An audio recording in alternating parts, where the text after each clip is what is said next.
Hello mga kamamshi! Welcome back again to my YouTube channel.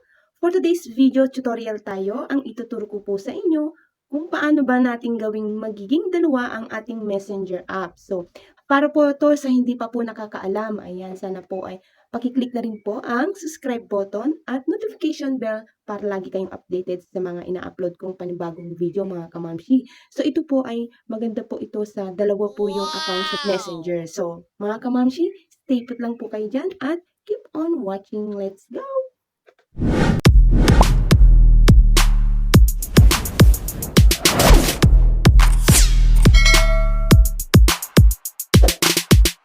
Ayan, so andito na po tayo sa aking screen mga kamamshi. So nakikita nyo po yung messenger ko na yan, kung paano ba natin gawin yung dalawa. Ayan, so install muna natin yung isa para malaman nyo po kung paano ko po ginawa. Install and click yung OK. Ayan, sana po masundan nyo po ang aking ginagawa mga kamamshi.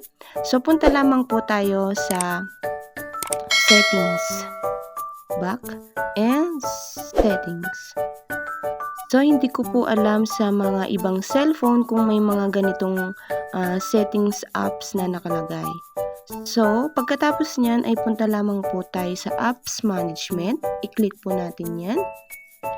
Hanapin natin dito yung app twin yung nakalagay sa aking apps management. So, hindi ko po alam sa mga ibang cellphone or Android. So, ito ang nakalagay sa akin ay app twins. Click po natin yan. O, diba?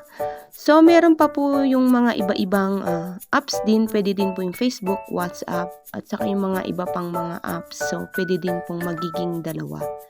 So, ang gagawin natin yung messenger ang magiging gawin natin dalawa. So, i-click lamang po natin siya. Click. Ayan. So, yan. Nagiging blue na siya. So, balik po tayo sa ating screen. Kung nagiging dalawa na po ba yung ating messenger app. So, maganda po ito. Ayan, inuulit ko po. Maganda po ito sa dalawa po yung account sa messenger. Ayan. So, hindi na po kayo mahirapan pa mag-login or mag-log out. Ayan. So, nakikita nyo, nagiging dalawa na po siya. O, diba? So, ganun lang po kasimple mga kamamshi. Gawin nyo ito kung gagana po sa inyo mga kamamshi. Sana po ay nasundan nyo po muli ang aking panibagong tutorial mga kamamshi. So, ito na po yung isang messenger. I-open natin siya para makita nyo. Ayan. Nag-loading na. So, ayan, diba? Gumana siya. So, pwede na po kayong mag-login dito mga kamamshi. At ito po yung sa aking personal, yung isa. Ayan, diba? Napakadali lang mga kamamshi. O, diba? So, ayan, sana po ay nasundan nyo po muli ang aking panibagong tutorial mga kamamshi. Thank you for watching. Ingat-ingat!